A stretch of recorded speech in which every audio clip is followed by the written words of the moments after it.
रात के 10 बज रहे थे। हर ओर सन्नाटा था, लेकिन रात के इस सन्नाटे में गर्ल्स हॉस्टल से एक लड़की बाहर निकलती है। उसके सैंडल की खटखट की आवाज से वो सन्नाटा टूटता है। बाहर उसके इंतजार में एक आदमी अपनी बड़ी और लंबी सी कार में बैठा हुआ है। वो उसकी कार के पास जाती है और उसके शीशे पर नॉक करती है। शीशा खुलता है। लड़की अंदर बैठे शख्स से पूछती है, दिवाकर मित्तल?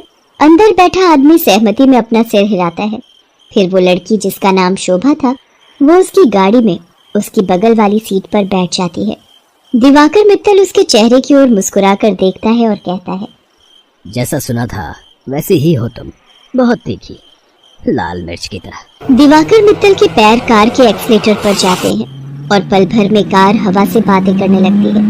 थोड़ी देर बाद वो कार शहर के एक सबसे बड़े 5 स्टार होटल में प्रवेश करती है।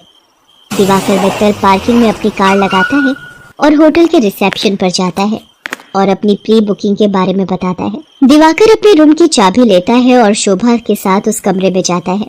दिवाकर दरवाजा बंद करता है और शोभा से पूछता है, कुछ लोगे तुम, पीने या खाने में? आप जो भी मंगा लीजिए। दिवाकर होटल के कमरे में लगे फोन से रिसेप्शन पर कॉल करके अपना ऑर्डर देता है। थोड़ी देर में वेटर ऑर्डर लेकर आ जाता है। वे दोनों खाने के साथ साथ थोड़ा थोड़ा पीते भी हैं और फिर दिवाकर और शोभा एक दूसरे में खो जाते हैं। सुबह जब शोभा की नींद खुलती है तो दिवाकर वहां नहीं होता है। उसके तकिए के नीचे नोटों की गड्डी रखी होती है। वो गड्डी को उठाती है, फिर होटल के बाहर आती है। बाहर आकर वो एक कैब बुक करती है और उसमें बैठकर गर्ल्स हॉस्टल की ओर निकल जाती है। कैब वाला बीच बीच में उसे घूर कर देखता है तो शोभा को गुस्सा आ जाता है। क्या देख रहे हो? क्या देख रहे हो बार बार पीछे मुड़कर? आगे देखकर गाड़ी चलाओ, नहीं तो अभी तेरी कंपनी में फोन करूंगी, फिर सारा घूरना निकल जाएगा। कैब वाला शोभा की बातों से डर गया। शोभा कैब की खिड़की से बाहर देखती हुई जा रही थी और मन ही मन खुद से बातें कर रही थी। सब कुछ कितना फेक है ना यहाँ, सब कुछ। कौन आदमी कौन सा चेहरा लगाए घूम रहा है, किसी को पता नहीं है। मैं भी तो पिछले कई महीनों से एक नकली चेहरा लगाए घूम रही हूँ। सच कहूँ तो घिन आती है मुझे उस चेहरे से, दम घुटता है मेरा। लेकिन अब इस चेहरे के बिना मैं रह भी तो नहीं सकती। ये कहानी है जमालपुर की रहने वाली शोभा की। शोभा शहर के एक हॉस्टल में रहती है और इंजीनियरिंग की पढ़ाई कर रही है। वो 8 महीने पहले ही शहर आई है। शोभा के पिता दीनदयाल उससे बहुत प्यार करते हैं। उसे अब भी याद है जब वो ट्रेन में बैठकर शहर आ रही थी तो।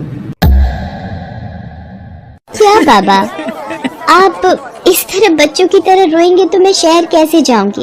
क्या कहूँ शोभा, 5 बरस की थी तू जब तेरी अम्मा तुझे गोद में डालकर हमेशा के लिए हम सबको छोड़कर चली गई। तब से तुझे ही देखकर जिया है। जानती हूँ बाबा। सोचा था कि एक बार ही तुझे विदा करूंगा जब तेरी शादी होगी, लेकिन शादी के पहले ही। ये कहकर दीनदयाल शोभा को गले लगाकर फिर से फूट फूट कर रोने लगा। ठीक है बाबा, मैं नहीं जाती हूँ शहर, यही रहती हूँ आपके पास। लेकिन आप ही तो हमेशा जिद करते हैं कि तुम्हें खूब पढ़ना है, बहुत बड़ा आदमी बनना है। अब आगे की पढ़ाई गाँव में तो नहीं हो सकती, तभी तो मैं शहर जा रही हूँ। ठीक है, मैं ट्रेन से उतर जाती हूँ। उसी समय ट्रेन की सीटी बजी। दीनदयाल जल्दी से ट्रेन से उतरा। ट्रेन ने कुछ ही देर में रफ्तार पकड़ ली। शोभा ट्रेन से आगे निकलती गई और दीनदयाल पीछे छूट गया। शहर में शोभा गर्ल्स हॉस्टल में रहने लगी और अपनी पढ़ाई करने लगी। उसकी रूम पार्टनर थी रेखा। रेखा का बैकग्राउंड भी शोभा की तरह ही था। उसके पिता नहीं थे। उसकी माँ दूसरों के खेतों में काम करती थी। बहुत कठिनाई से गुजर बसर होता था। एक दिन की बात है, शोभा कमरे की सफाई कर रही थी तो उसे रेखा के तकिए के नीचे से नोटों की गड्डी मिली। इतने सारे पैसे, ये यहाँ कैसे आए? रेखा उस समय नहा रही थी। जब वो नहाकर बाहर आई तो शोभा ने उससे पैसों के बारे में पूछा, लेकिन रेखा ने उसकी बात का सही सही कोई जवाब नहीं दिया। आश्चर्य तो हुआ क्योंकि वे दोनों अच्छे दोस्त थे। कुछ बात तो है जो रेखा मुझसे छिपा रही है, लेकिन क्या? शोभा ने एक बात और नोटिस किया कि हफ्ते में 3-4 दिन रेखा रात को कहीं चली जाती थी और सुबह वापस आती थी। उसने इस बारे में भी रेखा से पूछा तो तू भी बिना मतलब जासूसी करती रहती है, तू अपने काम से काम रखना। मैं कहाँ जाती हूँ, क्यों जाती हूँ, हर चीज का हिसाब देना जरूरी है क्या? ये जरूरी तो नहीं, लेकिन कल को हॉस्टल की वार्डन को पता लग गया कि तुम रात रात भर बाहर रहती हो तो क्या होगा? तुझे पता है ना वो कितनी स्ट्रिक्ट है। तो उसकी फिक्र मत कर, मैं संभाल लूंगी उन्हें। धीरे धीरे शोभा ने रेखा की लाइफस्टाइल में बहुत तब्दीली देखी। वो महंगे से महंगे कपड़े और जूते खरीदती, लेटेस्ट मोबाइल फोन रखती, उसका जब जो मन करता वो करती। शोभा उसकी लाइफस्टाइल से बहुत प्रभावित हो गई। शोभा ने बचपन से अब तक गरीबी ही देखी थी, इसलिए उसका भी मन करता कि वो भी नए कपड़े खरीदे, महंगे मोबाइल रखे, उसका जो मन करे वो कर सके। रेखा देख, मैं तुझसे ये नहीं पूछने वाली कि तू ऐसी रईसों वाली लाइफस्टाइल कैसे जीती है, लेकिन मैं भी तेरी तरह जीना चाहती हूँ। मैं तंग आ गई हूँ एक एक पैसे के लिए तरसते हुए। पहले तो रेखा टाल मटोल करती रही, लेकिन फिर उसने सच्चाई बता दी कि वो एक कॉल गर्ल का काम करती है। उसकी बातों को सुनकर शोभा शॉक्ड रह गई और उसने कहा कि अगर ये बात वार्डन को पता लग गई तो बड़ी भोली है रे शोभा। हॉस्टल के वार्डन को सब पता है, वही तो हमें दबाव डालकर भेजती है लोगों के पास। वार्डन की सारी सच्चाई जानकर शोभा एक बार फिर से चौंक गई। रेखा ने उसे ये भी बताया कि हॉस्टल की कुछ और लड़कियां ये काम करती हैं। शोभा को ये सब सुनकर अजीब तो लगा, लेकिन बेहतर लाइफस्टाइल के चक्कर में वो अपने सम्मान का सौदा करने के लिए तैयार हो। मैं इस गंदे दलदल में फंस गई हूँ। हालांकि इस दलदल ने मुझे बहुत सारी वो चीजें दी जिसके लिए मैं तरसती थी, लेकिन मैंने अपनी मासूमियत खो दी है, मैंने अपनी शांति खो दी है, मैंने अपनी पवित्रता खो दी है। बाबा को कितनी उम्मीद थी मुझसे, और मैं क्या करने लगी मैं। शोभा की आंखें भीग गई थी। वो अब ये काम नहीं करना चाहती थी, लेकिन हॉस्टल की वार्डन उस पर बार बार दबाव डाल रही थी। देख शोभा, जल में रहकर मगर से बैर मत कर, और हाँ, ये सती सावित्री बनने का नाटक छोड़ और जो बोलती हूँ वो कर। शोभा ने वार्डन को फिर से इनकार कर दिया। गुस्से में वार्डन ने उससे कहा, देख शोभा, तेरा इनकार तेरे भविष्य के सारे रास्ते बंद कर देगा।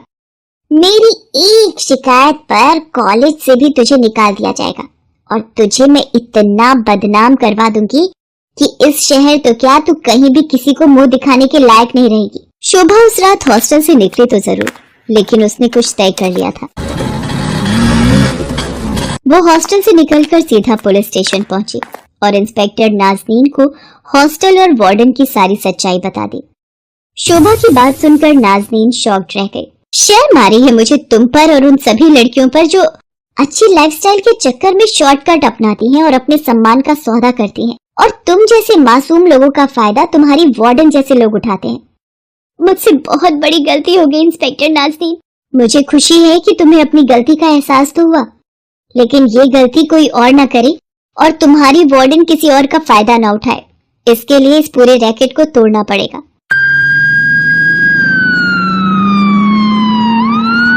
इंस्पेक्टर नाज़नीन ने वार्डन को गिरफ्तार कर लिया और उसे जेल भेज दिया। जिस वार्डन पर लड़कियों की सुरक्षा की जिम्मेदारी थी, वो उनका सौदा करने लगी थी। इस बात को सुनकर पूरा शहर सन्न रह गया। आज शोभा इंजीनियरिंग के लास्ट ईयर में है और वो बहुत ही मेहनत से अपनी पढ़ाई कर रही है। आखिर उसे अपने बाबा का सपना जो पूरा करना है। हेलो दोस्तों, कैसे हैं आप सब? हमारी कहानियां देखने के लिए हमारे चैनल को सब्सक्राइब कीजिए और हाँ, बेल आइकॉन पर क्लिक करना मत भूलिएगा।